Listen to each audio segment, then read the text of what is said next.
विठ्ठला कुसरे काहीच नेने, बोलते वचने अति भाविका, एका जनार्दनी तुमचा दास, त्याची आस पुरवावी.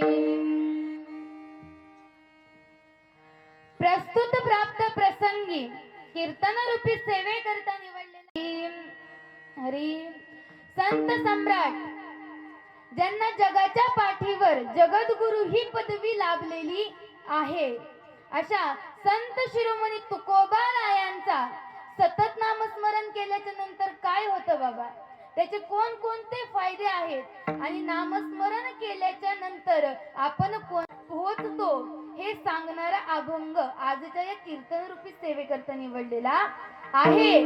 प्रस्तुत अभंगामध्ये संत तुकाराम महाराज काय म्हणतात, सदा नाम घोष करू हरी कथा, तेने सदा चित्ता समाधान. समाधान कशाने होतं तर त्या भगवंताचं सतत निरंतर नामस्मरण केल्याच्या नंतर चित्ताला समाधान होतं. मग त्यांनी अलंकार कोणते घातले, सर्व सुखल्याल सर्व अलंकार, आनंदे निर्भर डुल्लत सो. कोणते अलंकार बाबा, नवविध भक्तीचे अलंकार त्यांनी घातले आणि ते घालून ते मिरवत होते. बर पुढं, असो ऐसा कोठे आठवची नाही, देहीच विदेही भोगू दशा. या देहात असताना विदेहाची स्थिती आम्ही भोगतो. कधी, ज्यावेळेस ते अलंकार घालतो. कोणते, नवविध भक्तीचे. सर्व सुखल्यालो सर्व अलंकार, आनंदे निर्भर डुल्लत सो. मग काय होतं हे सर्व केल्याच्या नंतर, तुका म्हणे आम्ही झालो अग्निरूप, लागू ने दुपाप पुण्य अंगा. मग कोणती स्थिती प्राप्त होते, अग्नी रूप होऊन जातो. मग पाप पुण्याच्या पलीकडे आपली स्थिती होते आणि अशी स्थिती आपल्याला प्राप्त करून घेता आली पाहिजे या मनुष्य देहामध्ये आल्याच्या नंतर. कारण की हा मनुष्य देह बाबा परत परत नाहीये, मनुष्य जन्म हा एकदाच आहे आणि या देहात आल्याच्या नंतर ही स्थिती आपल्याला प्राप्त करून घेता आली पाहिजे. विठ्ठल विठ्ठल विठ्ठल.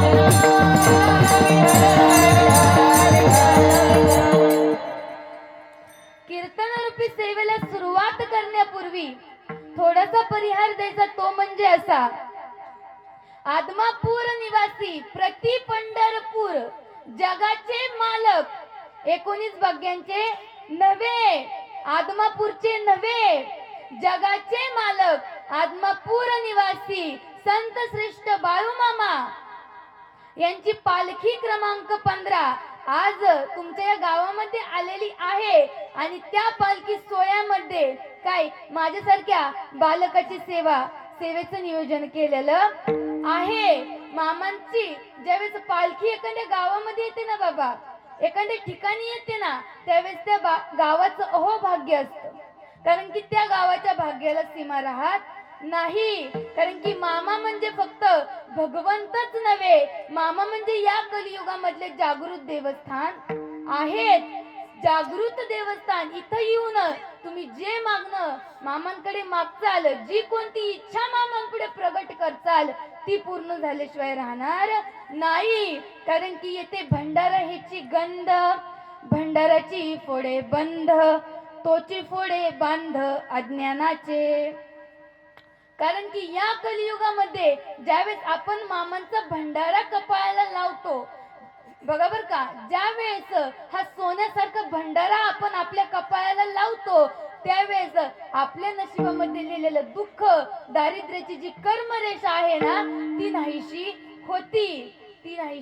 होती. म्हणून मामांचा भंडारा कपाळाला लावायचा, म्हणून मामांच्या दरबारामध्ये यायचं. कारण की इथं आल्याच्या नंतर तुमचे जे दुःख आहे, जे दारिद्र्य आहे, ते नाहीसं होतं. म्हणून इथं यायचं. बरं, मामांच्या तळावरती सतत कीर्तनच का ठेवायचे, सतत प्रवचनच का ठेवायचे? कारण की या कलियुगामध्ये जर कशाने उद्धार होत असेल तर तो फक्त आणि फक्त भगवंताच्या नाम स्मरणाने. कारण की इथं कीर्तनामध्ये जो येतो, जो कीर्तनाच्या रंगामध्ये नाचतो त्याचाच उद्धार होतो. आणि जो या कीर्तनाच्या रंगामध्ये नाचत नाही, जो भगवंताचे नामस्मरण करत नाही, त्याचा या जन्म मृत्यूच्या फेऱ्यातून पुनरपि जननम पुनरपि मरणम पुनरपि जननी जठरे शयनम याच्यातून सुटका होऊ शकत नाही. आणि या कलियुगामध्ये बाबा नामस्मरण का करायचं आणि कीर्तनाला का यायचं? संत फार हुशार असतात, त्यांना माहिती असतं की हा समाज सहज भजनाकडे वळणार नाही, भक्ती मार्गाकडे वळणार नाही, म्हणून मामांनी कीर्तनाची परंपरा चालू केली. बर ताई, तुम्ही असं म्हणता की या कलियुगामध्ये फक्त आणि फक्त कीर्तनानेच उद्धार होतो, कारण की या कलियुगामध्ये एकमेव साधन फक्त कीर्तनच आहे. बर म्हणसन कस काय ताई? बघा बर का, आता याचं तुम्हाला सविस्तर उत्तर देते. पहा, पूर्वीच्या काळी देव आणि दानव वेगवेगळ्या लोकांमध्ये राहत होते. सतयुग, काय कोणतं युग? सतयुग. त्याच्यानंतर आलं द्वापार युग. द्वापार युगामध्ये देव आणि दानव एकाच लोकांमध्ये राहू लागले. द्वापार युग. त्याच्यानंतर आलं त्रेतायुग. त्या युगामध्ये देव आणि दानव एकाच कुळामध्ये जन्म घेऊ लागले. आणि त्याच्यानंतर आलं कलियुग. आणि या कलियुगाचं वैशिष्ट्य असं की देव आणि दानव एकाच शरीरामध्ये जन्म घेतात. आपण म्हणतो हा व्यक्ती फार वाईट होता ना, आता भजनाला लागला, अरे रे हा किती चांगला होता आणि हा अधोगतीला गेला. कारण की आपल्यामध्ये दैवी गुण आणि राक्षसी गुण दोन्ही पण आहेत. मग आपल्या हातात आहे की आपल्यातला दैवी गुण ठेवायचा का राक्षसी गुण ठेवायचा. मग महाराज आमचे दोन्ही पण आहेत, मग काय करायचं? आम्हाला त्यातला एक गुण घालवायचा आहे, आम्हाला फक्त दैवीच गुण ठेवायचा आहे. मग काय करायचं? मग कीर्तनाला यायचं. बर यायचंच नाही तर इथं येऊन भगवंताचे नामस्मरण करायचं आणि भगवंताचं नामस्मरण करत हाताने टाळी आणि मुखाने भगवंताचं नाम घ्यायचं आणि कीर्तनाच्या रंगामध्ये नाचायचं. नाचू कीर्तनाचे रंगी, नाचू कीर्तनाचे रंगी, नाचू कीर्तनाचे रंगी, नाचू कीर्तनाचे रंगी, नाचू कीर्तनाचे रंगी, नाचू कीर्तनाचे रंगी, नाचू कीर्तनाचे रंगी, नाचू कीर्तनाचे रंगी, नाचू कीर्तनाचे रंगी, ज्ञान दीप लावून जगी, नाचू कीर्तनाचे रंगी, ज्ञान दीप लावून जगी, नाचू कीर्तनाचे रंगी, नाचू कीर्तनाचे रंगी, नाचू कीर्तनाचे रंगी, नाचू कीर्तनाचे रंगी, नाचू कीर्तनाचे रंगी, नाचू कीर्तनाचे रंगी, नाचू कीर्तनाचे रंगी. काय त्या भगवंताचं हरी हरी, काय त्या भगवंताच्या नामस्मरणामध्ये वेळ घालवा तर या कलियुगाचा आपल्यावरती प्रभाव होणार. कलियुगामध्ये करावे कीर्तन, कलियुगामध्ये करावे कीर्तन,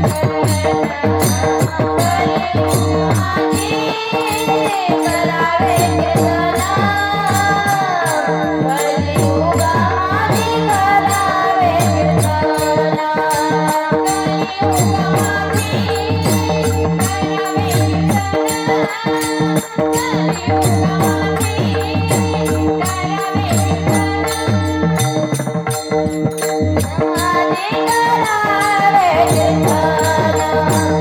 कीर्तन,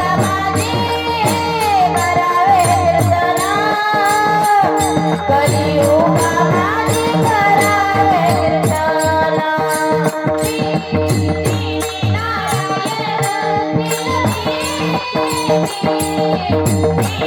नारायण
येणे नारायण देईल भेटी. काय ज्यावेळेस कीर्तन केल्याच्या नंतर तो भगवंत आपल्याचा झाल्याशिवाय राहणार नाही. म्हणून कीर्तनाला यायचं, म्हणून मामांच्या तळावरती यायचं, म्हणून मामांची भक्ती करायची. आणि ज्याने कुणी मामांची भक्ती केली त्याची भक्ती कधीच वाया जात नाही. कारण की बघा, आपण जर BSc BCom तुम्ही किती पण अभ्यास करा, परंतु पुढच्या जन्मामध्ये परत आपल्याला ABCD पासून सुरुवात करावी लागती. परंतु भक्तीचं वर्म असं आहे, भक्तीची शिरोमणी अशी आहे, भक्तीचं गाठोडं असं आहे की ती जर एकदा साचलं काय परत रिकामं होत नाही. तशी आहे तशी भक्ती आपली परत पुढच्या जन्माला फळाला येती. म्हणून भक्ती केलेली कधीच वाया जात नाही. म्हणून भक्ती करा, म्हणून मामांच्या दरबारामध्ये या, मामांची सेवा करा. कारण की इथं मामा म्हणतात की काय जो कोणी माझ्या तळावर येईल, जो कोणी माझी चाकरी करल, जो कोणी मला भाकरी देईल, काय त्याचा उपकार हा बाळू धनगर कधीच विसरणार नाही. जो मला एक हाताने देतो त्याला मी दोन हाताने दिल्याशिवाय राहणार नाही. काय त्याला मी दोन हाताने दिल्याशिवाय राहणार नाही. परंतु इथं येऊन दिलं तर दररोज येताना मेंढपाळ दादांसाठी भाकरी घेऊन या. बर का घेऊन यायची याच्या मागचं पण एक कारण आहे दादा, की जे मेंढपाळ दादा आहेत काय त्यांना 1.25 महिने मेंढी माऊली राखता येते, परंतु ज्या माझ्या माता माऊली त्यांना राखाय जमते का? नाही. मग आता महिलांसाठी खरं तर लय सुटे, तर मग आता त्यांनी काय करायचं? त्यांना मेंढी माऊली राखायला जाता येत नाही. मग त्यांनी जेवढे दिवस मामा इथं आपल्या गावामध्ये आहेत, जेवढे दिवस मेंढपाळ दादा इथं आहेत, तेवढे दिवस जरी त्यांनी नुसती भाकरी इथं पोच केली तरी पण त्यांना 1.25 महिना सेवा केल्याचं पुण्य त्यांच्या पदरामध्ये पडतं. मग तेवढं करायला काही कष्ट आहेत का? नाही. आणि दररोज इथं आल्याच्या नंतर जे काही इथं भांडी पडतील ते भांडी घासायची. मग सेवा केल्याच्या नंतर मग तुम्हाला 1.25 महिना सेवा केल्याचं पुण्य तुम्हाला भेटतं. कुठं जायची गरज आहे का? नाही. फक्त जेवढी घडण तेवढीच मामांची सेवा करायची. ज्या पद्धतीने होईल त्या पद्धतीने मामांची सेवा करायची. आणि मामा सेवेला फळ दिल्याशिवाय राहत नाहीत. इथं आल्याच्या नंतर मामांचा फोटो जे काय असेल ते घरी घेऊन जायचं आणि त्याची निष्ठेने भक्ती करायची. अशीच तुमच्यासारखी एक ताई होती आणि ती मामांचा फोटो घरी घेऊन गेल्याच्या नंतर सेवा करत होती. तिला मामांचा काय अनुभव यावा लागला, मामांचा चमत्कार घडू लागला. आणि त्याच्यानंतर तिचा भाऊ घरी आला काय उत्तमचंद, आणि त्यांनी मामांकडे पाहिलं आणि ताईला विचारलं, ताई कोण आहेत ग हे? ते म्हणले हे बाळू मामा आहेत. काय यांच्यामुळे मी आज जिवंत आहे, यांच्यामुळे माझा संसार सुखाचा झालाय. मग ताई मला यांचा फोटो देते का? ताई म्हणली जाणार आहे दादा घेऊन. जा दादा घेऊन. दादा तो तिचा फोटो घेऊन घरी आला आणि त्याने भिंतीला बाळू मामांचा फोटो लावला. आणि फोटो लावल्याच्या नंतर झालं असं की काय फोटो लावून तो निघून गेला. 2-3 दिवसांनी त्याची आई आणि त्याची बायको म्हणायला लागली, काय बाया माझ्या पुरीला याड लागलंय आणि माझ्या पोराला पण याड लावलंय. काय हा बाळू धनगर आणि काय याची भक्ती करायला चालू केली. एवढं मामाने ऐकले सरशी भिंतीवरचा फोटो खाली पडला आणि त्या फोटोची काच तुटली. बाळू मामा त्या ताईच्या स्वप्नात गेलं, ए गुजरीन बाई तू माझा फोटो कुणाला दिलायस ग? जिथं दिलाय ना तिथं माझी विटंबना होतीया, मी सहन करतोय कारण की तू माझी भक्ती करती. तिथनं माझा फोटो लवकर घेऊन ये. साक्षात्कार झाला. काय करावं? भावाला पत्र लिहून पाठवलं, दादा कुणीतरी मामांचं काय केली, विटंबना केली, निंदा केली, तो फोटो मला कुरिअरनी पाठवून दे. काय तो फोटो तू तुझ्या घरी ठेवू नको. ठीक आहे. दादापाशी तो पत्र गेलं, त्याने वाचलं, त्याने आईला आणि बायको सांगितलं मामांची माफी मागा. मामांची माफी मागितली. त्या फोटोला नवीन काच बसवली. काच बसवल्याच्या नंतर तो फोटो देवघरात ठेवला. निष्ठेने भक्ती केली मामांची. आणि मामांची भक्ती केल्याच्या नंतर त्यांना अनुभव येऊ लागला. त्यांना पण कळाले की काय मामा म्हणजे साधे सुधे नाहीत. त्यावेळेस त्यांना मामांच्या दर्शनाची ओढ लागली. मामा तुमच्या दर्शनाची मनी माझ्या ओढ, मामा तुमच्या दर्शनाची मनी माझ्या ओढ. बाळू मामा नाव तुमचं गुळामुखी गोड, गुळामुखी गोड. बाळू मामा नाव तुमचं गुळामुखी गोड, गुळामुखी गोड. मामा तुमच्या दर्शनाची मनी माझा ओढ, मामा तुमच्या दर्शनाची मनी माझा ओढ. बाळू मामा नाव तुमचं गुळावणी गोड, गुळावणी गोड. बाळू मामा नाव तुमचं गुळावणी गोड, गुळावणी गोड. त्यावेळेस त्या ताई म्हणू लागल्या की काय त्या मामाकडे जाण्याचा रोड कोणता आहे. त्यावेळेस त्या सगळ्यांना विचारू लागल्या काय शिवण्यांनो हे मेंढी माऊली तू तर मामाची लाडकी आहे, तुझ्यामध्ये मामांचा जीव आहे, तू आम्हाला आदमापूरला जाण्याचा रोड सांग. ती म्हण पाखरांनो सांगा कोकणांनो, आदमापूरची वाट मला दावा मेंढरांनो, आदमापूरची वाट मला दावा मेंढरांनो. ती म्हण पाखरांनो सांगा कोकणांनो, आदमापूरची वाट मला दावा मेंढरांनो, आदमापूरची वाट मला दावा मेंढरांनो. हे मेंढी माऊली आता त्या मामांचा छंद लागलाय आणि पहा जर या देहात येऊन तर भगवंताच्या नामाचा छंद नसेल, त्या मामांचा छंद नसेल तर हा देह काय कामाचा, छंद नाही नामाचा आणि हा देह काय कामाचा. त्या मेंढी माऊलींना विचारतात काय आता मामाचं नाम कसं लागतंय, गुळापेक्षा पण गोड लागतंय. गुळ खाऊन बघितलं व मामांचं नाव घेऊन बघितलं. मामा तुमच्या दर्शनाची मनी माझा ओढ, मामा तुमच्या दर्शनाची मनी माझा ओढ.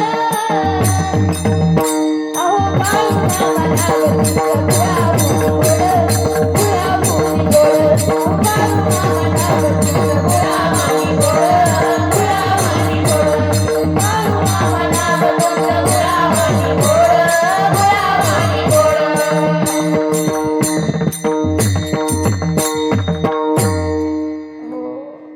काय कोणत्या पण गोष्टीची आस लागली पाहिजे बाबा, अंतःकरणामध्ये तळमळ निर्माण झाली पाहिजे, त्यावेळेसच ती गोष्ट सिद्ध होते. आणि जर आपली भक्ती नसेल तर तो भगवंत प्रसन्न होत नाही, कारण की मनी नाही भाव आणि म्हणे देवा मला पाव, मग देव काय पावत नाही. ज्यावेळेस भाव निकास झाला देव पाहुणा घरा आला, ज्यावेळेस शुद्ध भाव होतो त्यावेळेसच भगवंत आपल्याकडे येतो. आणि मामांना काही मोठी माणसं लागत नाहीत, मामांना फक्त भाव लागतो. मामा फक्त तुमचं अंतकरण पाहतात, तुम्ही किती मोठ्या घराण्यातले आहात, तुम्ही किती मोठ्या गाडीमध्ये आलात, तुमच्या सोबत किती माणसं आहेत, तुमची किती मोठी ओळख आहे हे पाहत नाही, तुमचा भाव किती शुद्ध आहे हे पाहतात. आणि ज्या ठिकाणी भाऊ मामांना शुद्ध दिसतो, ज्या ठिकाणी मामांना असं वातावरण दिसतं, त्याच ठिकाणी माझे मामा मेंढी माऊलींना देव भावाचा भुकेला, देव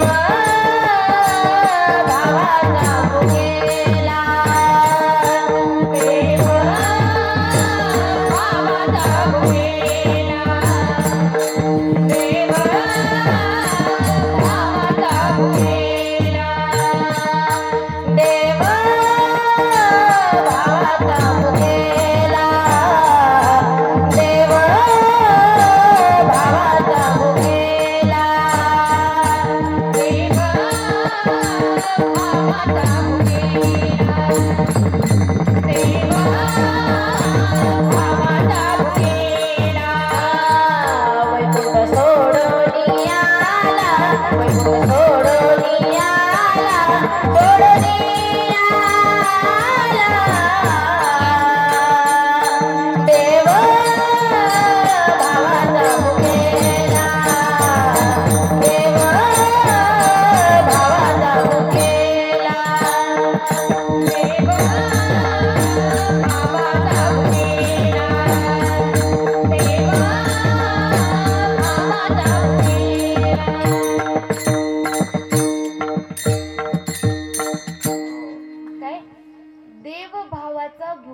वैकुंठ सोडून या आला. म्हणजे जे वैकुंठ आहे ते देखील सोडून भगवंत इथं येऊ शकतो. मामांचा साक्षात्कार आज पण आहे. मामा आज पण त्यांच्या भक्तांना दर्शन देण्याकरता येतात, परंतु तेवढं अंतःकरण शुद्ध पाहिजे आणि मामांवरती तेवढा विश्वास पाहिजे. कारण की जर आपला तेवढा विश्वास पक्का असेल तर भगवंताला यावंच लागतं. मामांचं वाक्य आहे, जो मला हाय म्हणन त्याच्यासाठी मी हाय, आणि जो मला नाही म्हणन त्याच्यासाठी हा बाळू धनगर कवाच नाही, त्याच्यासाठी हा बाळू धनगर कवाच नाही.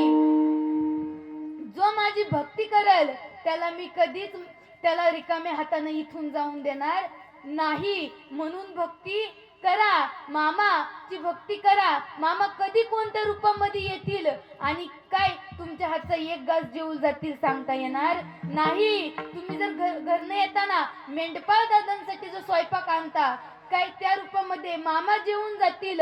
तुम्ही तुमच्या रानामध्ये ज्यावेळेस या मेंढी माऊलीला चरण्याकरता घेऊन जाता त्यावेळेस कधी मामा तुमच्या रानातून येऊन जातील सांगता येणार नाही. अहो मामा हाच बघा ज्यावेळेस आमच्या इकडे होता बाबा त्यावेळेसचे अनुभव आहेत. जिथनं मामा गेले, काय ज्या ज्या ठिकाणावरून हा 15 नंबर पालखी गेली तर त्याच्यानंतर जे चमत्कार झाले ना ते सांगावे तेवढे कमी आहेत. अहो ज्यावेळेस एका ताईंनी काय केलं, हरभरा लावलेला होता बाबा. आता हरभरा लावतात, काय हरभरा लावलेला होता आणि हरभरा लावलेला असताना मामांची मेंढरी त्या ठिकाणी आली. पहा बर का, भाव पाहिजे बर का. काय भाव जिथं असेल तिथं भगवंत येतो. मग तुम्ही कशीही भक्ती करा. त्या ताईने हरभरा लावलेला होता, मेंढी माऊली त्या रानात सोडून दिली. काय मेंढी माऊली रानात सोडून दिल्याच्या नंतर मेंढी माऊलींचं खाऊन वगैरे झालं, सर्व काही झाल्याच्या नंतर ते तिथून गेले. आता त्या आजींना वाटलं की आता हरभरा काढायला आलाय, पण किती व्हायचाय, 1-2 शेर होईना, आता ह्याच्यावर व्हायचा नाही. तिने ते घरीच हरभरा करायला घेतला. 1 शेर झाला, 2 शेर झालं, 3 शेर झालं, तरी पण हरभरा काय संपना. काय करावं, शेवटी मशीन बोलवली आणि त्या आजीला 5 पोती हरभरा झाला. किती 5 पोती हरभरा झाला.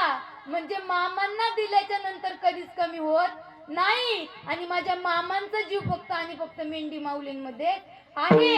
तुमच्याकडे भरपूर पैसा आहे, भरपूर सगळे, इथले सगळे जण जेवून जातात आहे, एकही जण उपाशी नाहीये. पण जर ती मेंढी माऊली उपाशी राहिली तर माझे मामा देखील उपाशी राहतात. माझ्या मामांना जर प्रसन्न करायचं असेल, माझ्या मामांची जर कृपा तुमच्यावर व्हावी अशी वाटत असेल तर त्या मेंढी माऊलीला आपल्या रानात घेऊन जा, त्या मेंढी माऊलीला चारा द्या, तर मामा प्रसन्न होतील. कारण की भगवंताला काहीच लागत नाही, भगवंताला भाव आणि श्रद्धा लागते. आणि ही जर नसल तर मग तुम्ही किती करा, किती सोनं नाणं करा, काहीही द्या, इथं काय मोठ्या मोठ्या गोष्टी द्या, परंतु त्याने भगवंत आपलासा होणार नाही. मामांनी इथं येल्याच्या नंतर प्रसाद का चालू केला, काय प्रसाद का चालू केला, का इथं आल्याच्या नंतर जेवढे लोक येतील तेवढ्या सगळ्यांना इथं प्रसाद भेटतो बाबा. का कुणी आहे असा की ज्याला प्रसाद दिला जात नाही. 19 बग्गे आहेत, 19 बग्ग्यांवर हजारो पब्लिक येतं आणि ते सर्व जेवून जातं. बरं बाबा, दररोज आपल्या घरी 4 पाहुणे आले तरी जेवाय घालायचं जीवाव येतं का नाही येत? येऊन द्या बरं तुमच्या घरी 8 दिवस सलग, एकाकडेच पंगत द्या बरं तुमची 7 दिवस गावातली, जमन का? नाही जमणार. म्हणतात वैताग येईन पुढल्या वर्षी, नको, काय झालं तरी नको. परंतु आज या ठिकाणी जेवढे जण येते तेवढ्यांना अन्नदान इथं होतं. कुणी द्या किंवा कुणी नका देऊ, तरी पण इथलं अन्नदान बंद आहे का? नाही बर का. कारण की याचा चालक म्हणजे बाळू मामा आहेत. आणि हा प्रसाद का दिला जातो? कारण की हा प्रसाद सर्व रोगांवरती चालतो. मामांच्या दरबारात आल्याच्या नंतर कुणीच बिना प्रसादाचं जाऊ नाही. असंच मेतक्यापाशी मामांचा भंडारा उत्सव चालू होता आणि तो भंडारा उत्सव चालू असताना कॉलेरा नावाचा एक रोग आलेला होता बाबा. कोणता? कॉलेरा नावाचा एक रोग आलेला होता. आणि त्यावेळेस मामा आले, म्हणलं की आसपासच्या सर्व गावांचे पब्लिक, सर्व भक्ताळू सर्व त्या तळावरती येत होते. सर्वजण आले आणि जेवून झाल्याच्या नंतर पंतरवयांचा एक ढीक लागला बाबा. काय लागला? ढीक लागला. आणि ढीक लागल्याच्या नंतर तिथं आरोग्य मंत्री आला. तो म्हणाला मामांना, होय ना, इथं सगळ्यांना जेवाय घालतोय, ही करतोय, ह्याच्यावरती माशा बसल्यात, ह्यानी रोगराई पसरन ना. मामा त्याला नम्रपणे म्हणाले, काय नाही होणार. नाही, इथं माशा बसतात आहे, इथं सगळ्यांना बोलवायचं नाही. मामांना राग आला. मामांनी घोंगडी खांद्यावरची उचलली आणि घर घर फिरवल्याशी तिथं वादळ आलं आणि तिथल्या पंतरवाया 2 किलोमीटर जाऊन काय पडल्या. 2 किलोमीटर लावून जाऊन तिथं पंतरवाया पडल्या. आणि पडल्याच्या नंतर तो मामांच्या पाया पडला. मामांना म्हणला, मामा काय तुम्ही कोणतरी देव दिसता. तो म्हणला, होय, काय मी एक जगाचं कल्याण करण्याकरता आलोय. अरे माझ्या तळावर सहज प्रसाद चालू नाहीये, माझ्या तळावर सहज अन्नदान चालू नाहीये. अरे मी का अन्नदान चालू केलंय, मी का मुशाला कन्या आंबिलाचा प्रसाद चालू केलाय, कारण की जो कोणी खाईल काय त्याचा उद्धार तर होईलच, परंतु त्याचा रोग देखील नाहीसा झाल्याशिवाय राहणार नाही.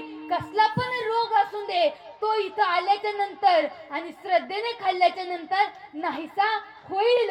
म्हणून मी माझ्या तळावरती प्रसाद चालू केलेला आहे. मग म्हणतात, महाराज असं झालंय का कुणाचं?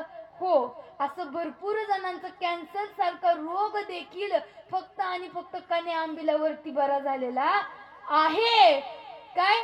आणि जो इथनं खाऊन नाही गेला त्याच्यासोबत काय झालंय का? हो, त्याच्यासोबत एक उदाहरण सांगते.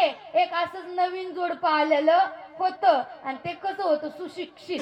काय? सुशिक्षित होतं, अति शिकलेलं होतं. ते मामांकडे आले, मामांच्या पाया पडले. मामांच्या पाया पडल्याच्या नंतर मामा म्हणले, आलायस नव तर या तळावरचं कन्या आंबिलाचा प्रसाद खाऊन जा. तिने पहिल्यांदा कन्यांकडे पाहिलं, कधी पाहिलेलं नाही प्रकार. कन्यांकडे पाहिलं, परत आंबिलाकडे पाहिलं.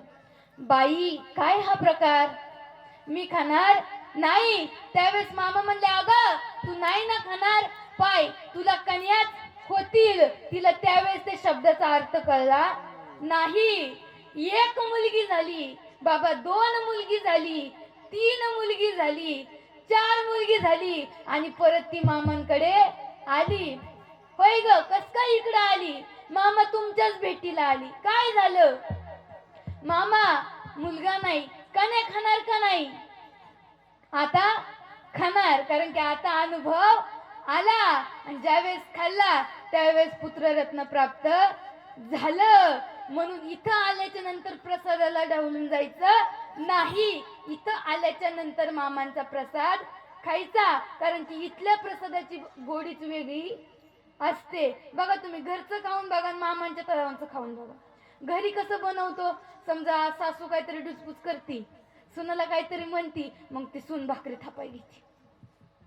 काही त्यांच्या शिव्या असतात, लय वेगवेगळे प्रकार असतात. दिवसभर राबराब तिचं असं झालं, त्याचं तसं झालं, दे दणका. आणि ती जी अशी होती ती गोड भाकरी, आणि मग तो तिचा घरचा कारभारी खातो. आणि खाल्ल्याच्या नंतर मग काय होतं, तो रागी होतो, कारण की तिचा बोलण्याचा परिणाम त्या अन्नामध्ये उतरतो. म्हणून ते अन्न तसं होतं. आणि इथलं अन्न का गोड लागतं? इथं भात भाजीच असून द्या, काहीच नसून द्या, परंतु इथलं कसं लागतं, गोड लागतं. कारण की इथं भक्तीने भावाने आमचे काका इथं प्रसाद बनवतात, म्हणून इथला गोड लागतो. घरचा गोड लागत नाही. म्हणून इथं आल्याच्या नंतर तुम्ही प्रसाद खाऊन जा. एक ताईचं असंच नवीन लग्न झालेलं होतं. पहा, म्हणत होते, आमचा नवरा लग्न व्हायच्या आधी काय माझा पोरगा निसता काय हिरेगत होता, काय चमचम करत होता, पण हिच्यावर लग्न झाल्यानंतर पार कोळसा झाला.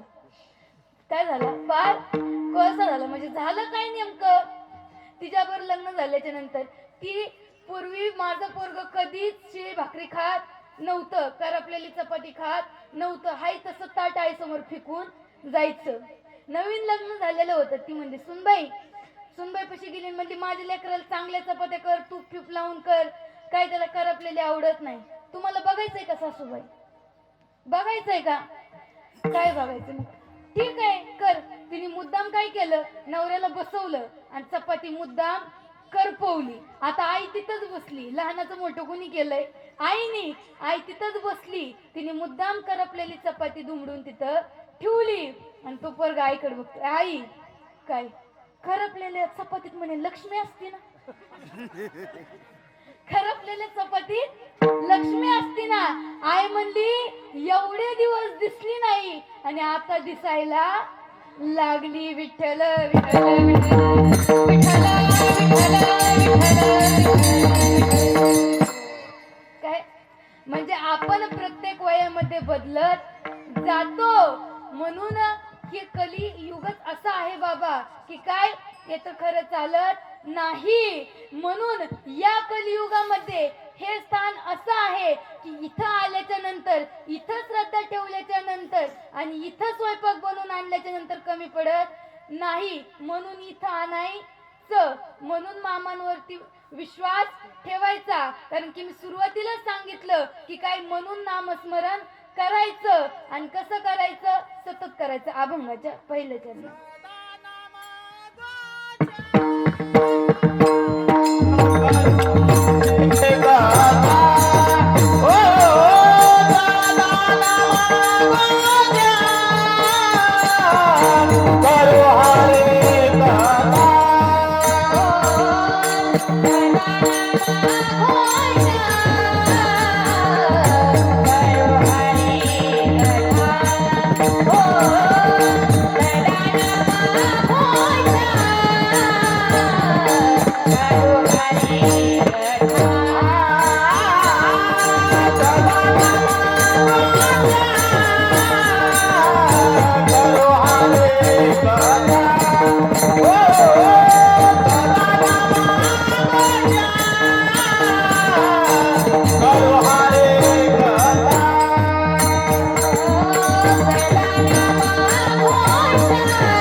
नामस्मरण केलं पाहिजे.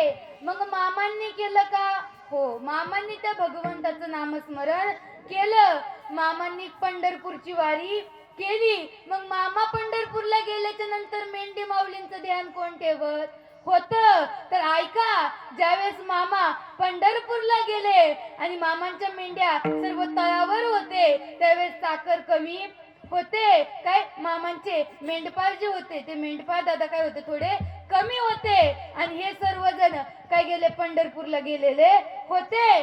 ज्यावेळेस चोरट्यांना कळालं की मामांच्या तळावरती काय झालेलं आहे, मामा नाही, मामा असताना तर आपण तळावर चोरी करू शकत नाही. आता मामा पंढरपूरला गेलेले, आता मात्र आपण चोरी करू शकतो. असा त्यांनी विचार केला मनामध्ये आणि मामांच्या तळावर आले. आणि ज्यावेळेस मामांना कळालं, मामा त्यावेळेस पांडुरंगाला म्हणाले, होय र, मी तुझ्याकडे आलोय वारीला आणि माझ्या तळावर काय चालू आहे. सर्व मेंढपाळ मामांना म्हणू लागले, मामा असं काय म्हणताय, मामा काय झालं अचानक. परंतु मामा त्रिकाल ज्ञानी होते. भूत भविष्य आणि वर्तमान या तिन्ही काळांचं ज्ञान मामांना होतं. त्यावेळेस ज्यावेळेस ते माघारी आले त्यावेळेस ते सर्वजण मामांच्याकडे गोळे झाले आणि मामांना म्हणाले, मामा तुम्हाला माहिती आहे का? मामा म्हणले, काय? आपल्या तळावरती दरोडखोर आलते, चोरटे आलते, ते मेंढे घेऊन गेले, पण काय चमत्कार झाला काय माहिती, जेवढं नेलं तेवढं आहे तसं परत आलं. मामा म्हणलं येणारच होतं, कारण की मी त्याच्याकडे गेलतो म्हणल्यावर त्याला माझ्या मेंढ्या माऊलींचं ध्यान ठेवण्याकरता यावंच लागणार होतं. आमच्या इथला एक अनुभव आहे. एक ताई होत्या, पारद्याच्या ताई होत्या, 15 नंबर बघा आलेला होता आणि त्या ताई आलेल्या होत्या आणि त्यांनी काय केलं, म्हणजे इथनं काहीतरी घेऊन जाऊ. तुम्हाला अनुभव घ्यायचा असेल तर घेऊन बघा तुम्ही. काय आम्ही खरंच बोलतोय का खोटे, एकदा ट्रायल करून बघाय काय जातंय कोणाचं, घ्यायचा अनुभव. ती ताई आली, आता सगळ्यांनी घमेली आणलेली आपापल्या घरनं थोडी कमी पडते म्हणून सगळ्यांनी काही वाढ लवकर व्हावी म्हणून घमेली वगैरे आणलेली होती. आणल्याच्या नंतर तिने काय केलं, एक हळूच मागं लपवलं. तिने आणलं नव्हतं, तळावरच मागं लपवलं आणि घेऊन चालली घरी गेली. जिथं लावलेलं तिथनं निघानच घमेलं. काय जिथं लावलं तिथनं घमेलच निघाना. वरती रडती, आखी रात्र रडती, नवरा ओढतोय, पोरगा ओढतोय, पण घमेलं काय सुटाना. काय करावं रडून रडून सकाळी तळावर आली. काय झालं, घमेलं. मग काय करायचं आता? मामांची माफी मागितली आणि ज्यावेळेस तिथं भंडारा टाकला त्यावेळेस ते घमेलं निघलं. इथनं चमचा पण घेऊन जाऊ शकत नाही. काय चमचा पण कुणी नसताना पण घेऊन जाऊ शकत नाही, कारण की मी सांगतानाच सांगितलं, जगाचा मालक इथं राखण करतोय, जगाचा मालक इथं लक्ष ठेवतोय, म्हणून इथून कोणी कोणतीच गोष्ट घेऊन जाऊ शकत नाही. एवढा माझ्या मामांचा अनुभव आलेला आहे. मामा असेच एकदा काय या मेंढ्या माऊलींना घेऊन काय कर्नाटक प्रांतामध्ये गेलेले होते. मामांचा प्रचार दुसऱ्या देशांमध्ये देखील झालेला आहे. मामा माहिती नाही असं कोणीच राहिलेलं नाहीये. प्रेमानंद महाराज यांनी देखील मामांचं चरित्र, मामांचं पुस्तक हातामध्ये घेऊन बाळू मामांच्या नावाने चांगलं बोललेले आहेत. मग तुम्ही पण बोला बाळू मामाच्या नावानं मामाच्या मेंढी माऊलींच्या नावानं. काय त्यांचा चमत्कार असा झाला. मामा ज्यावेळेस तिथे त्या कर्नाटक प्रांतामध्ये गेले, बघा बर का, मामा त्या कर्नाटक प्रांतात गेल्याच्या नंतर तिथं काय झालं, एक जणांनी सांगितलं, मामा एक 11 वर्षाची मुलगी आहे आणि त्या मुलीला काय झाली, मुलगी मृत्यू पावली. मामा तिथं गेले, म्हणलं कुणीच रडायचं नाही, एकाने पण हुंदका द्यायचा नाही. आणि मामा त्या ठिकाणी सगळ्यांना सांगितलं की काय आपापलं काम करा. सांगितल्याच्या नंतर जे ते आपापल्या कामाला गेलं. मामा त्या मुलीपाशी बसले, बघा बर का, मेलेली मुलगी होती. मामा तिथं बसले. काय तो दिवस गेला, रात्र गेली, परत दिवस उजडला, रात्र झाली आणि त्यानंतर दिवस उगवायच्या वेळेस मामांनी जसे समाधीतून डोळे उघडले तशी ती मुलगी झोपेतून उठावी तशी उठून उभा राहिली.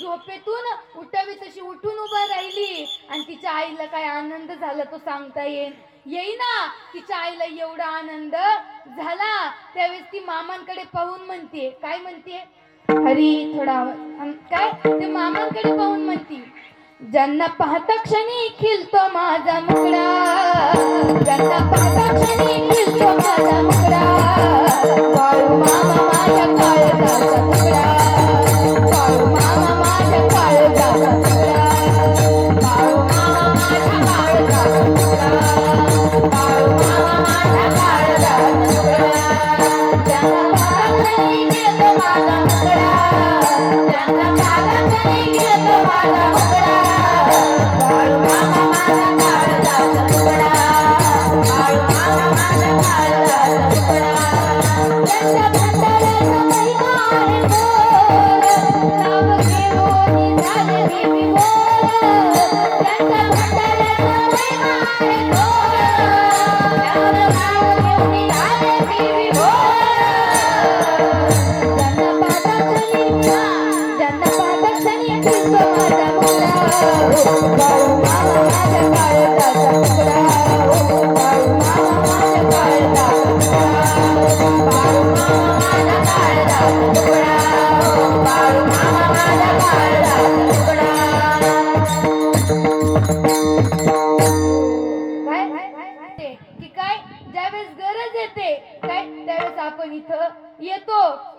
आणि ज्यावेळेस गरज संपून जाते काय अंगाचा गेला ताप देवा मी तुझ्या बापाचा पण काय बाप म्हणून आपण काय सुख आल्याच्या नंतर देवाला पण विसरून जात कसं वाटवं झालं की काय देवानी केलं माझं काय या देवाने चांगलं केलं नाही चांगलं झालं की हा या पट्ट्याने केलं या बाळाने केलं मी नसतं तर चांगलं झालं नसतं अरे तू जर शरीरच तुझं नाहीये हा जर देह तुझा असता तर तू याला म्हातारा होऊन दिला असता का तू याला आजारी पडून दिला असता का तू याला रोगराई होऊन दिली असती का हा तुझा देह पण तुझा नाहीये म्हणून काय भगवंताला शरण जा म्हणून मामांना शरण या कारण की मामांना शरण आल्याच्या नंतर मी पण जात आणि ज्याचं मी पण गेलं नाही ज्याचा अहंकार गेला नाही ज्याचं माझं गेलं नाही त्याला मग मामा पावत नाहीत कारण की माझं कबाड वज किती जरी संसारासाठी कमवलं शेजाऱ्याचा बांध कुरू काय जरी जमीन वाढवली तरी काही मरताना काही सोबत येणार आहे का मला माणसाचं विशेष वाटतं काय माणसाचा जन्म होतो खाटावर बर का ताई काय त्याच्यानंतर माणसाचं लग्न होतं चौरंग पाटावरती आणि त्याच्यानंतर माणसाचा धावा होतो घाटावरती तरी आयुष्यभर लक्ष मात्र नोटांवरती काय तरी पण आयुष्यभर लक्ष मात्र नोटांवरती पण वरती नोटा चालत नाही एक वाक्य नीट ध्यान देऊ नये का बरं का पैसा माणसाला वर नेऊ शकतो पैसा माणसाला वर नेऊ शकतो पण माणूस पैशाला वर घेऊन जाऊ शकत नाही म्हणून इथं अन्नदान करा काय म्हणून इथं पंगत द्या कारण की ते अन्नदान दिल्याच्या नंतर तुम्ही वर गेल्याच्या नंतर तेवढंच खायला भेटतं ज्याने आयुष्यात अन्नदान केलं नाही त्याला खायला भेटत नाही म्हणून इथं मामांच्या दरबारात आल्याच्या नंतर मोकळ्या मनाने दान करा मोकळ्या मनाने मेंढी माऊलीला चरू द्या कारण की मामा परत येतील का नाही सांगता येणार नाही हाच बघा परत इथं येईल का नाही सांगता येणार नाही म्हणून सेवा करा आणि सेवा केल्याच्या नंतर मेवा मिळणार म्हणून मामांचं नामस्मरण करा आणि मामांचं नामस्मरण केल्याच्या नंतर काय काय फायदे होतात हे मी तुम्हाला सांगणार पण कधी नामस्मरण केल्याच्या नंतर मग आता सगळ्यांनी एकदा वर हात घ्या काय सगळ्यांनी वर हात घ्या हरी नमः शिवाय ओम नमः शिवाय वाळू मामा नमः शिवाय नमः शिवाय ओम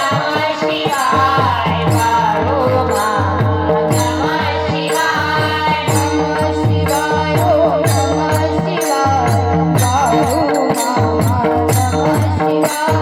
नमः शिवाय नमः शिवाय ओम नमः शिवाय वाळू मामा नमः शिवाय नमः शिवाय ओम नमः शिवाय वाळू मामा नमः शिवाय मुळे महाराज नमः शिवाय सत्यवदेवी नमः शिवाय भोळे महाराज नमः शिवाय सत्यवदेवी नमः शिवाय महावितराया नमः शिवाय मरगुबाई नमः शिवाय माईकराया नमः शिवाय माऊली नमः शिवाय गुरुदेव नमः शिवाय मेरी माऊली नमः शिवाय विठ्ठल बिरुदेव नमः शिवाय माऊली नमः शिवाय नमः शिवाय ओम नमः शिवाय वाळू मामा नमः शिवाय नमः शिवाय ओम नमः शिवाय वाळू मामा नमः शिवाय नमः शिवाय ओम नमः शिवाय वाळू मामा नमः शिवाय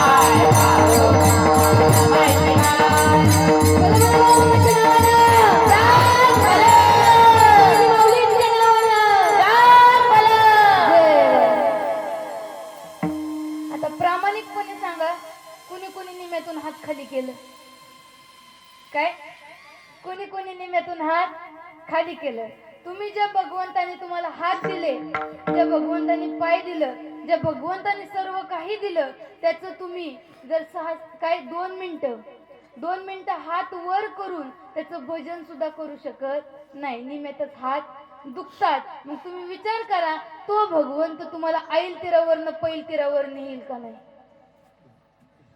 नेईल का नाही?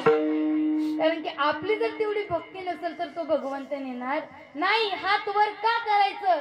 तुम्ही मामांच्या प्रत्येक तळावर गेल्याच्या नंतर पाहत असाल की मामांचं भजन चालू झाल्याच्या नंतर हात वर करावे लागतात. प्रत्येक गोष्टी मागं कारण असतं, पण ते कारण विचारलं पाहिजे ना. तर कारणाचं काय घेणं देणं नाही, आलंय म्हणून चला चालूच ठेव, काय घेणं देणं नाही. इथं उद घालायच्या वेळेस का लहान लेकरू आडवं जाऊन देत नाहीत?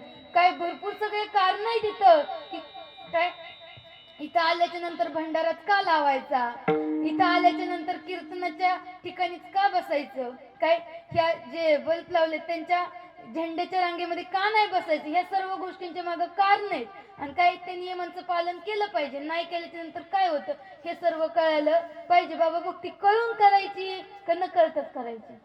कळून करायची. कळली तर काय आनंद आहे, नाहीतर उपयोग नाही. मग मला सांगा, तुम्ही पांडुरंगाच्या पाया पडता, कसं पडता? याचा अर्थ काय?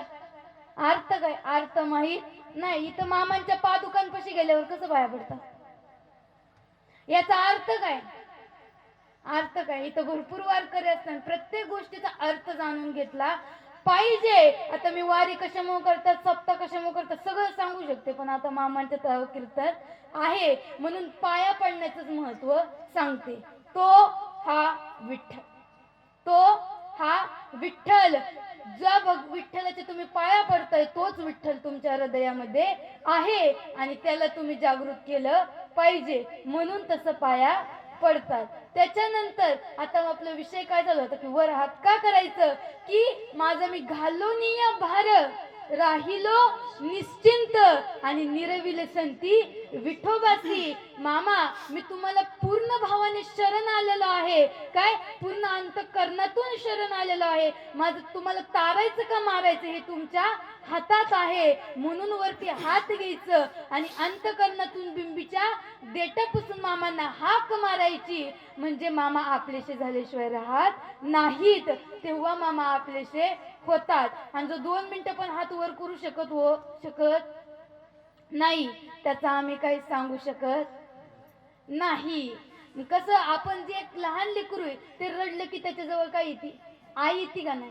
मग तसं आपण रडल्याच्या नंतर भगवंत आला का? मामांची आपण भक्ती करतोय त्या भक्तीचं फळ भेटलं का? त्या भगवंताचं दर्शन झालं का? आणि भगवंत आहे की नाही? भगवंत आता पण आहे, आधी पण होता, नंतर पण राहणार आहे. मग तुम्हाला आज भगवंताचं दर्शन झालं का?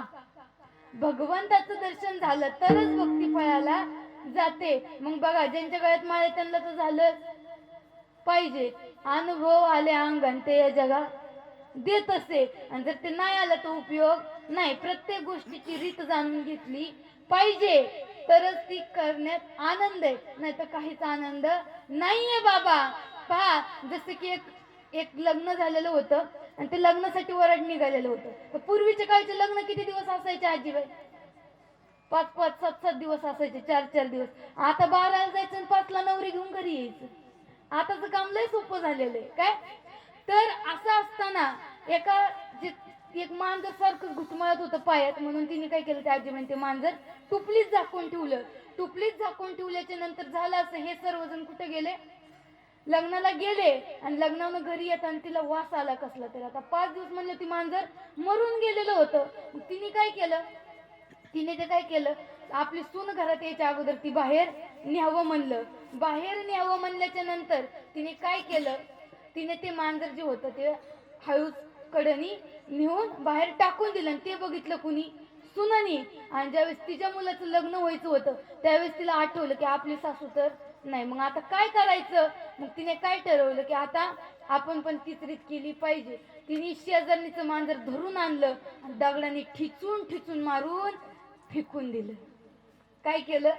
ठिचून मारून फेकून दिलं. म्हणून कोणत्या पण गोष्टीची रीत कळाली पाहिजे. ही गोष्ट का करतो आपण हे कळालं पाहिजे. आणि जो मामांच्या तळावर येतो त्याचा शुद्ध भाव पाहिजे, काय त्याचं शुद्ध अंतकरण पाहिजे. का जो एखाद्या स्त्रीकडे वाईट नजरेने बघतो जो एखाद्या स्त्रीचा अपमान करतो, एखाद्या स्त्रीची निंदा करतो, तो मामांच्या तळावर येऊ शकत नाही आणि आला तरी त्याला शिक्षा होणार. का? कारण की मामा आधी स्वतः करतात आणि मग दुसऱ्यांना सांगतात. मामांची पालखी सहज चाललेली होती रोडनी चालत असताना एक माता माऊली रोडच्या कडेनी भांडी घासत होती. भांडी घासत असताना मामांनी तिच्याकडे पाहिलं आणि पाहिल्याच्या नंतर ती ताई लाजून घरात निघून गेली. मामांना वाटलं, अरे मी असं काय पाहिलं की घरात निघून गेली, नक्कीच माझ्या दृष्टीमध्ये दोष असला पाहिजे. मामांनी एक रिंगण आखलं आणि रिंगण आखून घेतल्याच्या नंतर स्वतःचा देह उसुडाने फोडून घेतला आणि सगळ्यांना सांगितलं, खबरदार, कुणीच या रिंगणाच्या आतमध्ये यायचं नाही. मामा एवढा स्त्रियांचा आदर सत्कार करतात आणि मामांच्या तळावर जर तुम्ही स्त्रियांचा सत्कार करत नसताल, आदर करत नसताल, तर मामा नवसाला पावतील का? नाहीच पावणार. काय? आणि आजकाल मुलींनी पण त्याच मान मर्यादेत राहिलं पाहिजे. काय? मुलींनी पण मान मर्यादा सोडली नाही पाहिजे. पहा, एक मुलगा असा चालता आणि एक ताई रोडने चाललेली होती. आता मुलांचं प्रेम काय 2-2 मिनिटाला बदलत जातं बाबा. 2-2 मिनिटाचं प्रेम आहे त्यांचं. नवीन दिसन ते काय छान म्हणतात. मग ती रोडने जात असताना तो त्या दिदीला म्हणला, आ अंटे अमलापुरी, माझं प्रेम फक्त तुझ्यावरी. ती दिदी काय म्हणली, आ अंटे अमलापुरी, माझी चप्पल कोल्हापुरी, एक खाशीन पडशील झाडाखाली. म्हणजे काय? आज या कलियुगामध्ये जर मुलींना शिक्षण करायचं असेल, मुलींना घराच्या बाहेर जायचं असेल, तर काय करावं लागल? तर या रीतीने वागावं लागन. भिवून जमणार नाही. काय शस्त्र सोबत घेऊन चालावे लागतील. आपण छत्रपती शिवाजी महाराजांचे काय मावळे आहोत, त्या स्वराज्यामध्ये जन्मलेलो आहोत आणि आपल्याला आपली स्वतःची रक्षा करता आली पाहिजे. काय? आपण ते सर्व गोष्टी आल्या पाहिजेत. काय सर्व काही आपण आज शिकवलं पाहिजे. ही काळाची गरज झालेली आहे बाबा. प्रत्येक गोष्ट जमली पाहिजे तरच या कलियुगामध्ये राहता येईल, तर शिक्षण करायला जाता येईल. आणि जर नाही जमलं तर जमणार नाही. विठ्ठल विठ्ठल. काय? असा या मामांचा महिमा आहे. मामांचा महिमा किती जरी सांगितला तरी संपणार नाही. मामांनी काय केलंय आपल्यासाठी? आपण कोणत्याही देवऋषाकडे जा, 1000-500 रुपये घेतो बाबा.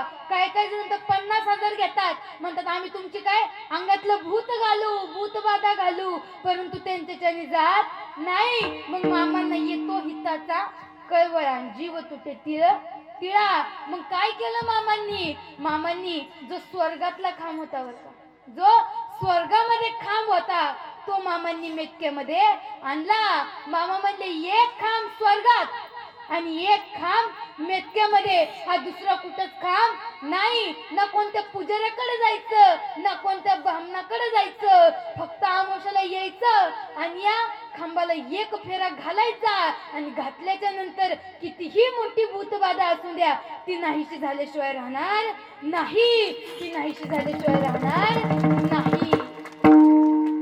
म्हणून काय कोणता पुजारी नाही, काय नाही. तुम्ही जाऊन बघा आदमापुरामध्ये कोणी नाही. मग इथं तुम्हाला पैसे मागत नाही कोण, काय नाही. स्वइच्छेने देऊ वाटलं तर द्या, तिथं कोणच मागणार नाही. एकदा तिथं मामांच्या दरबारात जाऊन बघा. काय तिथं मामांचे काय सेवा करून बघा, तर नंतर कळण तुम्हाला की काय भक्ती काय असते आणि भक्ती कशी करावी. मग आदमापूरचे त्याच मामांचा जर अनुभव घ्यायचा असेल, तुम्ही ते मेंढी माऊलीच्या कानात जाऊन बोला. काय कानात जाऊन बोला. ते मेंढी माऊलीच्या कानात सांगणं म्हणजे मामांना तुमचं साकडं सांगितल्यागत आहे. त्या मेंढी माऊलीच्या कानात जाऊन तुम्ही म्हणा की माझ्या असं संकट आहे, त्या संकटाचं तू निवारण कर. तिला काय कराय, आता इथं 1-2 दिवस असेल पालखी, काय जेवढे दिवस आहे तेवढे दिवस तर सेवा कराच. पण जाताना काय करा, एक काय फडकं घ्या, त्या फडक्यामध्ये नारळ, ओटीचं सामान, 51 रुपये काय जे असतील ते 11 रुपये त्यात ठेवा आणि ती त्या मेंढी माऊलीच्या गळ्यामध्ये बांधा. ज्यांनी बांधलं नसेल त्यांच्यासाठी सांगते, ते बांधत जावा आणि ते बांधून तिला एक कोणतंही मागणं मागा, ते मागणं तुमचं पूर्ण होणारच. 101% गॅरंटी देऊन सांगते, कारण की मी आता येतानाच घेऊन आले होते आणि मी आता इतक्यातच मेंढी माऊलीला बांधून आलेली आहे. कारण की काय इथला आलेला अनुभव काही खरा झालेला आहे. ही बघा ज्यावेळेस आमच्या ही बघा ज्यावेळेस आमच्या गावातून गेला, एवढा अनुभव आला मामांचा. मामांनी आमच्या सगळ्यांचं एवढं मागणं ऐकलं की आज आम्ही आमच्या गावामध्ये मामांचं मंदिर बांधलेलं आहे आणि आमच्या गावामध्ये दर आमुषाला मामांचा कार्यक्रम होतो. काय सर्व युवा मंडळी करतात. काय आजकालच्या युवा मंडळींना काय वेगळेच नाद लागलेले आहेत, पण आमच्या गावातले युवा मंडळी फक्त मामांचा नाद. काय काय फक्त मामांचा विषय, काय काय करायचं आणि काय नाही एवढं मामांची सेवा ते करतात. असे सहज दोघ जण काय समोर बसलेले होते, सगळी युवा मंडळी एकत्र बसलेली होती आमच्या गावची. बघा बर का, फरक सांगते तुम्हाला. एक जण आता ज्याला भक्तीचा नाद नव्हता तो काय मेरे रश्के कमर त्याचं गाणं ते चालू होतं. तो म्हणला थांब असली काय गाणी म्हणतो, मग काय म्हणायचं. मग काय यांच्या डोक्यामध्ये फक्त काय मामाच. तो काय म्हणला, आदमापूरचा राजा माझा बाळू मामा, आदमापूरचा राजा माझा बाळू मामा, आदमापूरचा राजा बाळू मामा, आदमापूरचा राजा माझा बाळू मामा, आदमापूरचा राजा माझा बाळू मामा, आदमापूरचा राजा माझा बाळू मामा, आदमापूरचा राजा माझा बाळू मामा, आदमापूरचा राजा माझा बाळू मामा, आदमापूरचा राजा माझा बाळू मामा, आदमापूरचा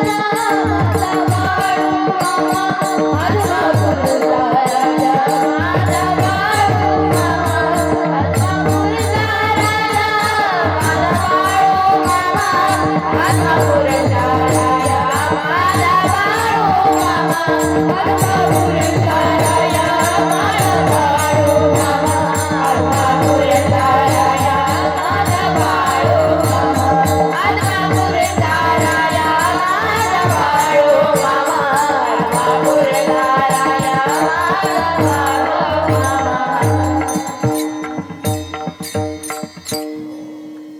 काय काय काय काय छंद लागला पाहिजे बाबा. काय ध्यास लागला पाहिजे तर सगळ्या गोष्टी होतात. आमच्या गावात आल्याच्या नंतर काही एक छोटं लहान लेकरू सुद्धा घरी राहत नव्हतं. आता लहान लेकरांना काय मेंढ्या राखा येतात का बाबा? त्यांना मेंढ्या राखा येत नाहीत, काही काम करता येत नाही. तरी एका एका खंडामागं 15 चिली पिढी होती आमच्या गावातली. किती? एका खंडामागं 15 जण होती. बरं ती कामा काय करत नव्हती, परंतु काय पण ते लहानपणापासूनच भक्तीचा छंद लागला पाहिजे. काय म्हणून इथं आल्याच्या नंतर आता या थंडीच्या दिवसामध्ये असं होतं की काय थोडे मेंढपाळ कमी होतात. काय होतं, कसं असतं, ज्यावेळेस सगळं जिथलं तिथं असतं त्यावेळेस सेवा करायला किती पण येतात. परंतु ज्यावेळेस काय ज्यावेळेस थंडीचं हे वातावरण पडतं, ज्यावेळेस तिथं जाण्यासारखी परिस्थिती नसती, त्यावेळेस सेवक आपोआप कमी होतात. परंतु भगवंत कधी प्रसन्न होतो माहिती का? ज्यावेळेस आपण काय त्या मामांच्या तळावरती कोणतीही स्थिती असो, ऊन वारा पाऊस कोणतीही स्थिती असताना ज्यावेळेस आपण मामांची सेवा करतो त्यावेळेस मामा पावतात. सहज कुणाला पण पावत नाही तर पावसाळा आला चला घरी, काय थंडी आली चला घरी, ज्यावेळेस चांगलं आहे तेव्हा यायचं, असं जमत नाही. इथं कोणतीही स्थिती असो यायचं. बर इथं तुम्ही कधी ऐकलंय का की एखाद्या मेंढ्या माऊलीला काय एखाद्या चित्त्यानी ह्यानी बिबट्यानी नेलं खाल्लं, असं ऐकलंय का कधी? आम्ही सिद्धिटेकपाशी मामांची 8 नंबरची पालखी होती बर का. हरी सिद्धिटेकपाशी मामांची 8 नंबरची हरी पालखी होती आणि त्यावेळेस तिथं सुटलेला होता बाबा बिबट्या. काय सुटलेला होता? बिबट्या सुटलेला होता. आणि तिथं आम्ही गेल्याच्या नंतर त्या ताईंना विचारलं, काय ताई तुम्ही कीर्तनाला का आला? नको बाई बिबट्याची भीती वाटते. काय तिथं आसपासच बिबट्या फिरत होता, परंतु इथं कोणीच येऊ शकत नाही. इथं कधीच कोणत्या मेंढीला काही झालंही नाही आणि कधीच काय होणार नाही. असाच एक जण बिबट्या काय रोडने चाललेला होता आणि एक दारुडा पण रोडने चाललेला होता. बघा बरं का दारुड्याची कमाल की त्याला काही करा त्याला काहीच फरक पडत नाही, तो दारुड्या रोडने चाललेला असताना तर तो फुल पेलेला होता आणि बिबट्या तिथनं चाललेला होता. तो बिबट्याला म्हणतो, घ्यायची का तुला थोडी? त्या बिबट्याला काय म्हणतोय, तुला थोडी घ्यायची का? म्हणजे दारू पिल्याच्या नंतर बघा बर का, दारू पिल्याच्या नंतर तो त्या हिंसक प्राण्याला सुद्धा विसरून जातो. त्याच्या मानावरनं हात काय गोंधळत होता आणि त्याला पाजत पण होता. म्हणजे त्याचं एवढं धाडस, पेल्याच्या नंतर तो कुणालाच घाबरत नाही. मग ते पेल्याच्या नंतर जर एवढी नशा चढते, मग माझ्या मेंढपाळ दादांना, ज्यांना काय त्या मामांची त्या भक्तीची नशा चढली, ज्यांना मामांची भक्ती काय ती कळली, त्यांची स्थिती पण काय वेगळीच असन. काय ती जर चढती, पण ती बाबा चढली की परत उतरती, परत परत घ्यावी लागती. पण त्या हरिनामाची नशा अशी आहे, बाळूमामांची नशा अशी आहे की एकदा घेतल्यावर परत उतरत नाही.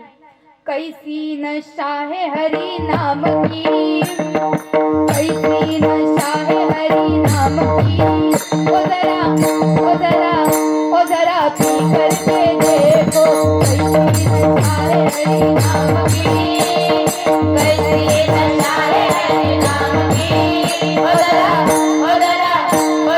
पी करके देखो, कैसी नशा है हरि नाम की, कैसी नशा है हरि नाम की, ओ जरा पी करके देखो, जरा पी करके देखो, पी करके देखो, जरा पी करके देखो, जरा पी करके देखो, पी करके देखो, जरा पी करके देखो, कैसी नशा है हरि नाम की, कैसी नशा है हरि नाम की, ओ जरा पी करके देखो, कैसी नशा है हरि नाम की, कैसी नशा है हरि नाम की, ओ जरा पी करके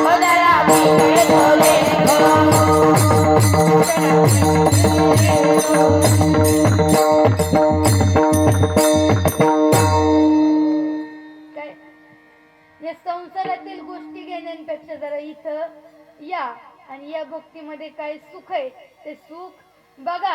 आमची मेंढपाळ जातात, दिवसभर मेंढ्या माऊलींचे राखण करतात, सर्व काय करतात आणि निवांत झोपी जातात. त्यांना कोणत्या गोष्टीची गरज पडत नाही. आज झोप येण्यासाठी गोळ्या खावा लागतात आहे बाबा, बरोबर आहे का नाही?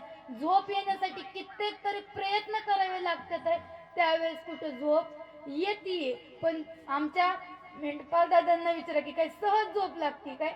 सहज कोणतीच गोष्ट करायची गरज नाहीये, कारण की तेवढे ते निवांत आहेत. ते भगवंतासाठी जगतात. जे भगवंतासाठी जगतात, जे भगवंतासाठी वेळ घालवतात, त्यांना चिंता राहत नाही. जे चिंतन करतात त्यांच्या आयुष्यात चिंता राहत नाही, आणि जे चिंतन करत नाही त्यांच्या आयुष्यात निस्ती चिंता आहे. निस्ती चिंता आहे. चिंता सोडली तर त्यांच्या आयुष्यात काहीच नाही. ते चिंता करत करत चितव जातात, कळलं का? चिंता करत करत चितव जातात, पण त्यांना भगवंत काय प्राप्त होत. मग काय करावं लागतं? मग आमच्या संतांनी काय केलं? ते भगवंताचं नामस्मरण सतत घेतलं आणि त्या विदेह स्थितीमध्ये गेले. अभंगाच्या 3ऱ्या चरणात असं व्हायचं होतं. सर्व सुखोल्या असं व्हायचं होतं. असो ऐसा कोठे आठवची नाही, आठवी नामोनी आठवची नाही, असो ऐसा कोठे आठवची नाही, आठवी नामोनी आठवची नाही, देही जवी देही भोगोदशा, भोगोदशा, देही जवी देही भोगोदशा, भोगोदशा, देही जवी देही भोगोदशा, भोगोदशा, देही जवी देही भोगोदशा,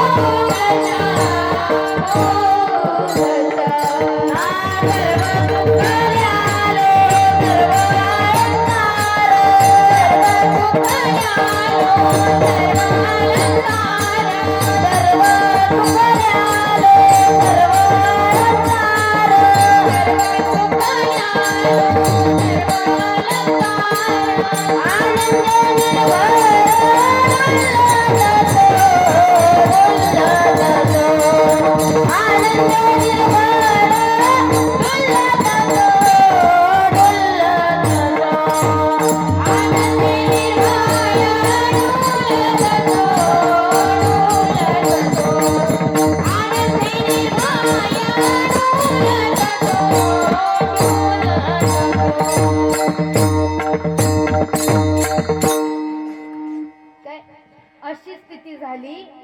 पाहिजे असो ऐसा कोठे आठवची नाही आणि देहीच विदेही भोगू दशा या देहात राहून विदेहाला जाता आलं पाहिजे तर त्याचा परमार्थ काय सफळ झाला सुफळ झाला. नाही तर त्याच्या परमार्थाला किती किंमत बाबा, शून्य किंमत. काय आयुष्यभर जर तुम्ही संसार केला, कधी मामांकडे आला नाही, कधी मामांना दान केलं नाही, हे बघा बर का, ज्याचं काय दारा वाट जात नाही त्याचं मुरी वाट गेल्याशिवाय राहत नाही. जो अन्नदान करत नाही, दान करत नाही, मग त्याच्या घरचं सारखं एक झालं की एक आजारी पडतं, एक झालं की एक आजारी पडतं ना. आजारी पडलं त्याला 50,000 ठोका पडतो.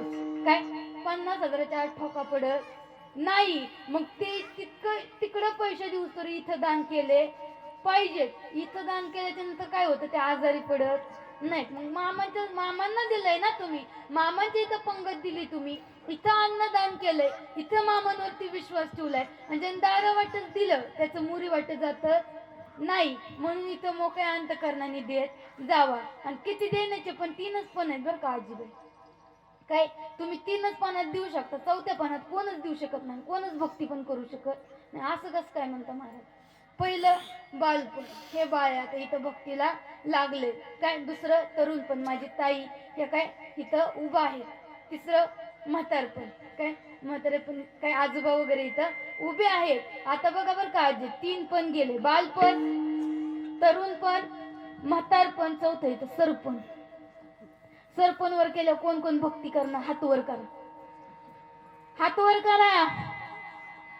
तिथं गेल्यावर कोणच भक्ती करू शकत नाही, तिथं गेल्यावर कोणच भक्ती करू शकत नाही. म्हणून आताच भक्ती करून घ्या, कारण की हे 3 पण गेल्याच्या नंतर मग भगवंत म्हणतो केली का नाही सेवा. तो म्हणतो करणार होते पण काय झालं, मुलाचं लग्न जमलं, दे ठोका. करणार होते पण नातू झाला, दे ठोका. करणार होते पण गाईच गाभण झाली, दे ठोका. काय करणार होते पण परत पैसा दे, दे ठोका. मग उपयोग नाही, मग मारीती तोडीती जोडीती यमाचे किंकर, मग उपयोग नाही. मग किती जरी भक्ती करायची म्हणली तरी भक्ती होत नाही. मग किती जरी मामांचे मेंढ्या राखायला येतो म्हणलं मग तरी मग राखायला जमत नाही.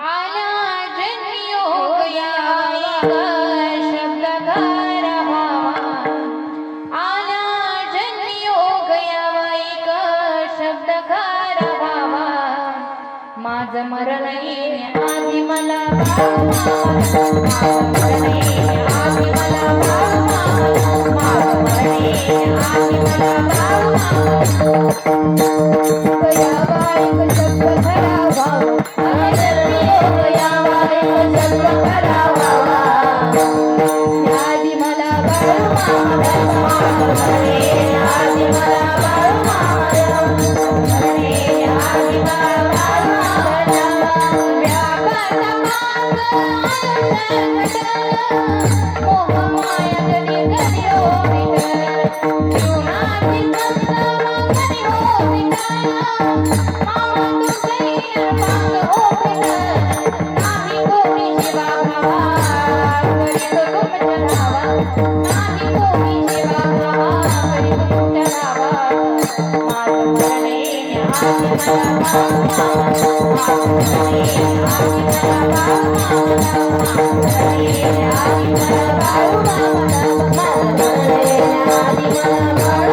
आल्याच्या नंतर काय दीदीने सांगितलं या जन्मात आल्याच्या नंतर आदमापूरला गेलं पाहिजे, मामांच्या समाधीवरती डोकं ठेवलं पाहिजे. आदमापूर म्हणजे आता सध्याला प्रति पंढरपूर झालेलं आहे बाबा, कारण की पंढरपूर पेक्षा पण जास्त आदमापूर मध्ये गर्दी. तुम्ही येरीवारी जरी गेला ना तरी पण भयानक गर्दी आहे. काय आमोशाला जायचं म्हणलं तर रेल्वेमध्ये पाय ठेवणे इतकी सुद्धा जागा नसते. आणि आदमापूर मध्ये तर काय जाताच येत नाही. मुंगी सारखं माणूस आता आदमापूरला येत आहे. मग का? अनुभव आहे, मामांची सेवा केल्याचा अनुभव आहे. कुण्या देवऋषाकडे जायची गरज नाही, कुण्या मांत्रिकाकडे जायची गरज नाही. फक्त मामांचं नाव घ्यायचं आणि काय मामांची वारी करायची. मामा म्हणतात नाही तुम्हाला माझ्याकडे आदमापूरला येता येत, नाही तुम्हाला माझी सेवा करता येत, तर तुम्ही घर बसून जरी माझा भंडारा कपाळाला लावला आणि माझं नाव घेतलं तरी पण काम होतं. काय म्हणून इथून जाताना काय करायचं? मामांचा भंडारा घरी घेऊन जायचा. मामांचा भंडारा म्हणजे मामांचा आशीर्वाद आहे, तो तुमच्या मुलांना लावायचा, तो तुमच्या लेकरांना लावायचा. आणि मामांचं काय फक्त मामांचं भजन करायचं, मामांचं नामस्मरण करायचं. कारण की मी आज सांगताना सांगितलं की आज फक्त नामस्मरणाचा विषय घेतलाय. नामस्मरण केल्याच्या नंतर तुम्ही ऐल तेरावरनं पैल तेरावर जाता, जे तुम्ही कधीच जाऊ शकत नाही. कारण की हा जन्म मृत्यूचा फेरा सहज बाबा कोणाला पण सुटत नाही. पण मामा म्हणतात जो कोणी माझ्या सर्कल मध्ये आला, जो कोणी माझ्या तळावर आला, त्याला पैल तीरावर न्यायची जबाबदारी हा बाळू धनगर घेतो. त्याला पैल तीरावर न्यायची जबाबदारी हा बाळू धनगर घेतो. ज्यावेळेस तुम्ही मामांच्या तळावर येता, ज्यावेळेस तुम्ही मामांच्या तळावर पाय ठेवता, त्यावेळेस तुमच्या 7 पिढ्यांची माहिती माझ्या मामांपाशी पोहोच होती. तुम्ही काय करणार आहेत, काय होता आणि तुम्ही कशासाठी इथं आलाय सांगायची पण गरज नाही. तुमचं कोणतं माग नाही, तुम्ही कशासाठी आलाय आणि तुम्हाला आता काय पाहिजे हे सांगायची पण गरज पडत नाही. फक्त मामा म्हणतात जो माझ्या सर्कल मध्ये आला ना तो माझा झाला. म्हणून इथं आल्याच्या नंतर फक्त भक्ती करायची, मामांची सेवा करायची. माझे मेंढपाळ दादा काय म्हणतात, माझे मेंढपाळ दादा इथं अहोरात्र सेवा करतात. काय 2 वर्ष झालं इथं सेवा करतात. काय जण इथंच आहे. काय म्हणतात, पडून राहीन तये ठाई आणि बहुपाई संतांची या. काय ते काय म्हणतात, भंडारा लल्लाटी हाती घोंगड न काटी, भंडारा लल्लाटी हाती घोंगड न काटी, राखतो मेदर काळू मामाच्या साठी, राखतो मेदर काळू मामाच्या साठी, राखतो मेदर काळू मामाच्या साठी, राखतो मेदर काळू मामाच्या साठी. भंडारा लल्लाटी हाती घोंगड न काटी, भंडारा लल्लाटी हाती घोंगड न काटी, राखतो मेदर काळू मामाच्या साठी, राखतो मेदर काळू मामाच्या साठी, राखतो मेदर काळू मामाच्या साठी, राखतो मेदर काळू मामाच्या साठी. काय त्या मामांसाठी काय मी चाकरी करतो. बघा गाई जे आहे काय त्याला गुचड असतात, काय तिच्या स्थानाला गुचड असतात. मामांकडे काय 2 धार आहेत, एक रक्ताची आणि एक दुधाची. म्हणजे काय, एक त्या भगवान परमात्म्यापाशी मामा वशिला लावून देऊ शकतात. काय तिथपर्यंत मामा तुम्हाला नेऊ शकतात. आणि रक्ताची म्हणजे या संसारातील काही मोहिक गोष्टी मागणं. काय मग तुमच्यावर अवलंबून आहे की तुम्हाला कोणती मागायची. मग आता सगळ्यांनी एकदा काय करा, काय आता आपण त्या भगवंताचं नामस्मरण करू. आता सगळ्यांनी हात वर करा आणि काय त्या भगवंताला आळवा. आता आपण त्या भगवंताचं भजन करू. विठोबा रखुमाई, विठोबा रखुमाई, विठोबा रखुमाई, हरी हरी हरी हरी हरी हरी हरी विठोबा रखुमाई, हरी हरी हरी हरी हरी हरी हरी हरी विठोबा रखुमाई, रखुमाई, विठोबा रखुमाई.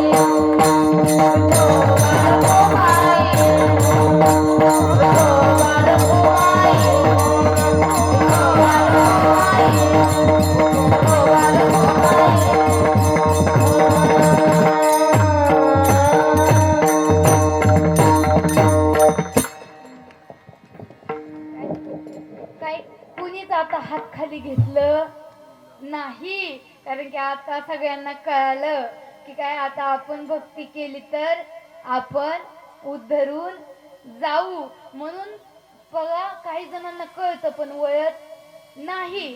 काय कळतं की काय भगवंताची भक्ती केली पाहिजे. मी एका आजीबाईंपाशी गेला, आजीबाईने म्हणलं आजीबाई भक्ती करा. ती आजीबाई म्हणते नको बाई. मी म्हणलं का? सगळेजण म्हणतात खाऊन खाऊन भागली आणि देवपूजेला लागली. मग काही काहींना कळतं की भक्ती केल्याशिवाय काही पर्याय नाही, परंतु त्यांना करता येत नाही. काही काहींना कळतं आणि काही काहींना वळतं पण. काही काहींना वळतं पण. मग कळाल्याच्या नंतर वळून घेतलं पाहिजे, आणि ज्याला वळलं नाही मग त्याचा कळून काहीच उपयोग नाही. काय म्हणून कळून घ्या मामांची भक्ती काय आहे, मामांचा अनुभव काय आहे, मामांचा साक्षात्कार काय आहे. माझ्या मेंढपाळ दादांना नक्कीच विचारा. काय त्या मामांच्या नावाने चांग भलं म्हणल्याच्या नंतर किती आनंद होतो. काय त्याच्यानंतर काय अनुभव येतात की आपण अनुभवले पाहिजेत. आता भक्ती कशी करायची ही परत विसरणार नाही ना. परत जर कधी या गावात आलेच तुमच्या तर परत या अभंग चिंतन मांडावं लागणार नाही. आता एक वर्ग सुटलाय, परत दुसरा वर्ग सुटला पाहिजे. परत दिली तर बरं का. काय परत दिली तर मग आता आपण सगळ्यांनी एकदाच मामांचं आता शेवटचं एकदा मामांचं सगळेजण भजन करणार आहोत. काय चांग भलं र चांग भलं बाळू मामाचं चांग भलं, चांग भलं र चांग भलं चांग भलं बाळू मामाचं चांग भलं, चांग भलं र चांग भलं बाळू मामाचं चांग भलं.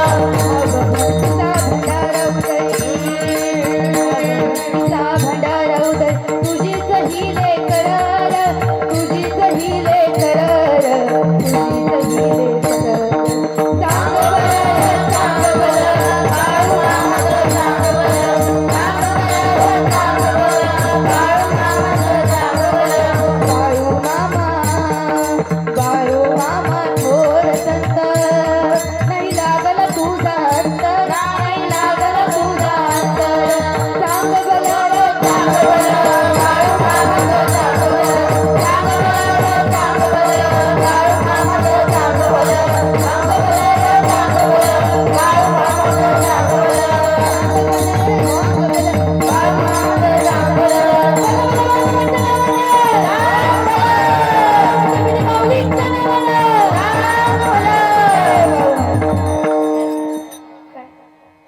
म्हणून मामांची भक्ती करा.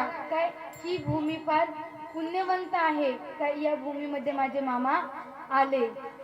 काय पहा जशी होईल, काही मामांनी जशी करून घेण्याचा प्रयत्न केला त्या पद्धतीने सेवा करण्याचा प्रयत्न केला. काय साळुंके म्हणजे बोलत असे वाणी आणि शिकविता धनी वेगळ्याची.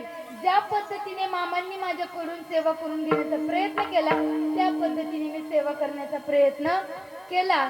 काय इथं येण्याचा योग काय आमचे आचार्य मामा असतील, काय आमचे सागर मामा असतील, बाळू मामांचे निष्ठावंत भक्त, काय सागर मसाळ आमचे मामा असतील ते असतील, काही नवले काका असतील, यांच्या मार्फत इथे येण्याचा योग आला. आणि काय या बग्याचे कारभारी राहुल दादा काय यांच्या मार्फत इथं येऊ शकले. आणि पहा काय ज्यांनी एकदम अंतकरणातून कीर्तन ऐकून घेतलं. आम्ही किती जरी सांगण्याचा प्रयत्न केला आणि तुम्ही नाही ऐकले, आम्ही कुणाला सांगायचं. म्हणून असे पुण्यवंत विठ्ठलासारखे पुंडलिकासारखे श्रोते काय काय तुमच्या चरणावरती काय मी माझी सेवा अर्पण करण्यापूर्वी ज्यांनी मला गायनाला एकदम उत्कृष्ट अशी साथ दिली, आळंदी देवाची युवा कीर्तनकार आमच्या ताई असतील. काय त्या ताईंनी ताई तुमचं नाव काय? पूजाताईंनी पण उत्कृष्ट साथ दिली. आमचे पीटी मास्तर राजेंद्र टोनपे आमचे बाबा काय हे एक दोन गायनाचार्य, आमचे मृदुंग ज्यांनी मृदुंगाला बोलायला लावलं असे मृदुंग सम्राट दादा स्वामी महाराज. काय स्वामी महाराज नारदासारखे विण्यासाठी एकदम तत्पर. काय करून काय नाही, दुसरे कोणी विना घेतलं तर काय काय म्हणून विण्यासाठी तिथंच झटून महाराजाला काढले पण तिथं जाऊन उभा राहिले.